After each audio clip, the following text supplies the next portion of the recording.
¿Hay alguna posibilidad de detener a esos hombres? Alguna hay, claro. ¿Solo alguna? En esta ciudad las cosas son así.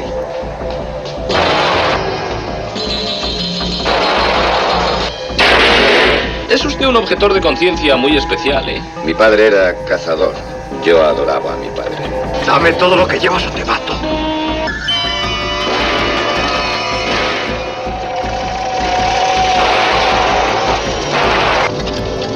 Baja aquí, señorón. Te esperamos. No puedes volver atrás. ¿Cuánto dinero llevas? Si la policía no nos defiende, ¿por qué no defendernos nosotros?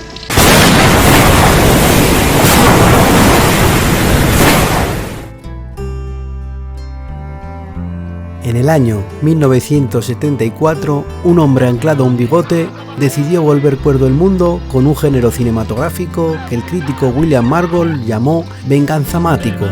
Su nombre era Charles Bronson, y cuando todos le daban por muerto, obtuvo una segunda juventud inesperada y un éxito mundial gracias a la saga de Yo soy la justicia, también conocida como Death Wish o El Vengador Anónimo, en el imborrable papel de Paul Kersey. Si Harry el Sucio había impactado con sus dos primeras partes en el año 1971 y 73 respectivamente, El Justiciero de la Ciudad o Death Wish no se quedó atrás. En 1974, un hombre con la cara de una piedra pómez pero una inquietante mirada comenzaba a reinar en la gran pantalla, aniquilando delincuentes y malhechores que poblaban las calles de Nueva York. No había término medio, caían como fardos uno tras otro. El público, naturalmente, ya que no lo podía hacer en la vida real, se lo pasaba en grande viendo como un justiciero ponía algo de equilibrio en una putrefacta sociedad donde el crimen parecía acampar a sus anchas. Era la justicia de Paul Kersey y era la justicia que el mundo necesitaba. Por supuesto, en este canal no iba a pasar inadvertido, así que este vídeo será la introducción a la saga en la que iré desglosando película a película los quehaceres de Charles Bronson como Paul Kersey en las 5 películas que componen esta pieza de orfebrería en la que cada una tiene jugo del que se puede beber a morro sin miramientos.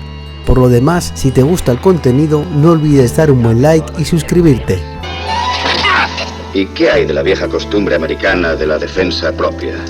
He venido para ver si ya sabían algo acerca de los que asaltaron a mi familia.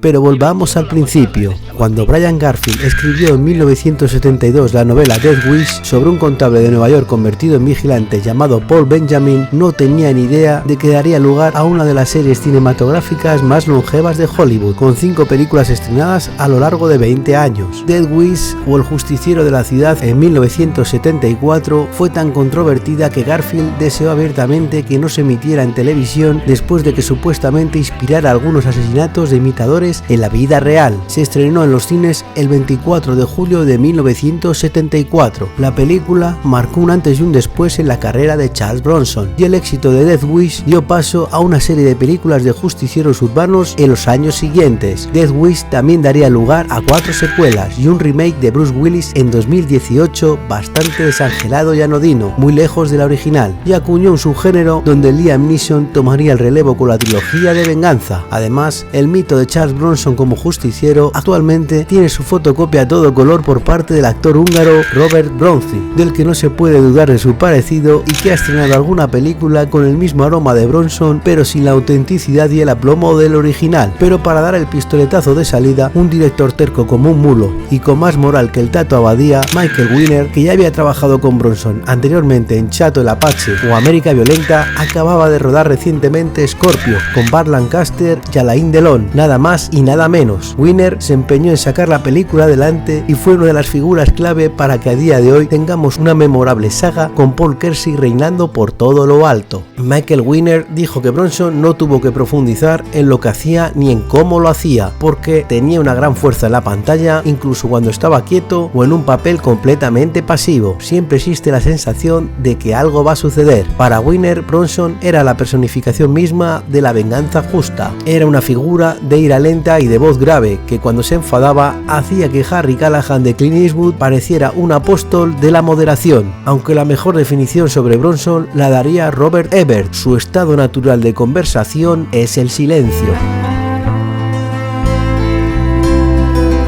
Se decían muchas cosas de Bronson, como que dijo no a Ingmar Bergman, porque en sus películas todo era debilidad y enfermedad, donde sus personajes siempre tienen problemas mentales, y que por supuesto no pagaría $5 por ver eso.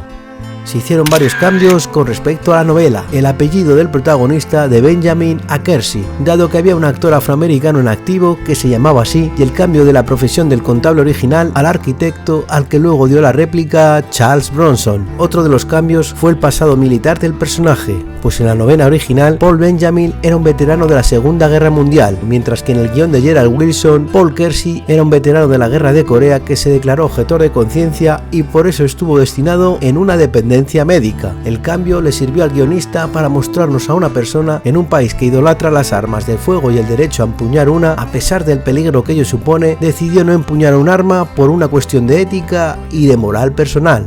El argumento final se alejó tanto de la novela original en la que se basaba que su autor, Brian Garfield, decía que era una basura. Gran parte de la crítica pensaba lo mismo que el escritor, pero a Bronson no le importó porque según él no hacía películas para la crítica, porque no pagaban por verlas. Esos críticos no entienden que es mucho más difícil actuar con sangre en la cara que tomando cócteles en un sofá. Nunca ven mi papel como lo que es, como un hombre que protege su jardín matando serpientes venenosas.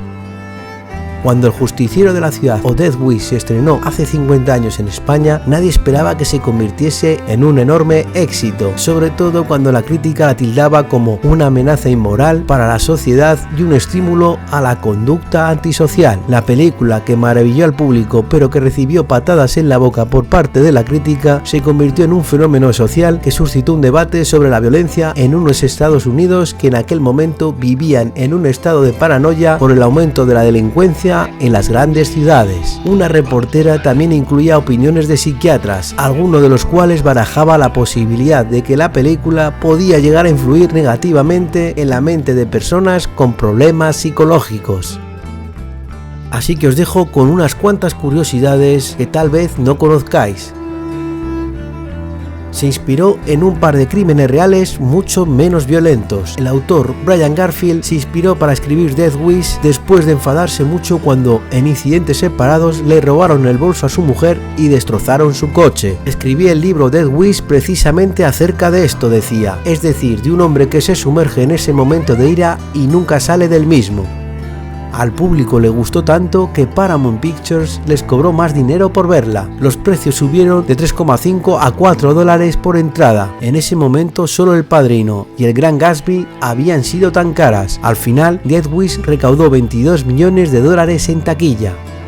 Chicago y San Francisco se negaron a emitirla en televisión. Cuando llegó el momento de emitir la película en las cadenas de televisión, Washington DC retrasó la hora de inicio de las 9 a las 23:30. Chicago y San Francisco optaron por no emitirla, pero todas las demás filiales importantes de la CBS del país emitieron una versión editada de la película en horario de máxima audiencia el 10 de noviembre de 1976. Death Wish o El Justiciero de la Ciudad contó con un presupuesto de $3 millones, de los cuales $1 millón correspondía al salario de Bronson. Denzel Washington tiene un pequeño cameo interpretando a un pandillero delincuente. Supuso el debut de Jeff Goldblum en el cine. Era la primera película a la que se presentaba y la consiguió. Bronson pensaba que Dustin Hoffman debería haber interpretado su papel. Pensé que era una película mucho mejor para Dustin Hoffman. Finalmente fue Winner quien convenció a Bronson para que aceptara el papel de todos modos. El 22 de diciembre del año 1984, Bernard Goetz, un ciudadano de 39 años residente en la ciudad de Nueva York, que ya había sido víctima de un atraco, disparó dentro de un vagón de metro a 4 jóvenes afroamericanos que quisieron asaltarlo. El suceso, calcado al que se puede ver en una secuencia de la película de 1974, devolvió a los titulares de los periódicos las críticas vertidas contra ella, sobre todo cuando una parte de los medios le puso a Bernard Goetz el apodo del vigilante del metro. Originalmente, Sidney Lumet iba a dirigir con Jack Lemmon como protagonista. Quería rodarla en blanco y negro. Cuando Dino De Laurentiis se convirtió en productor, Lumet abandonó el proyecto. Con Lumet fuera, Lemmon perdió el interés. Henry Fonda y George C. Scott rechazaron el papel protagonista. Henry Fonda declinó el papel porque dijo que el guión era repulsivo. George C. Scott dijo que no por su violencia. Charles Bronson, el guionista Mace y Dino De Laurentiis no eran fans de la escena de la pistola con el dedo al final de la película, cuando Kersey llega a Chicago y se burla de que sus días de justiciero podrían no haber terminado después de todo. Fue una idea de Michael Winner y, a juzgar por la reacción del público en los cines, también fue una idea ganadora. El justiciero de la ciudad, o Death Wish, sigue siendo a día de hoy una de las películas fundamentales de la historia del cine. Me ha soltado toda la estadística de crímenes. Lo que necesita esta ciudad es más policías que habitantes. Se dice que la ola de asaltos ha decrecido desde que el vigilante se ha hecho popular. No es cierto. ¿Y cómo diablos estás tan animado? ¿Y qué quieres que haga, gemir y llorar el resto de mi vida?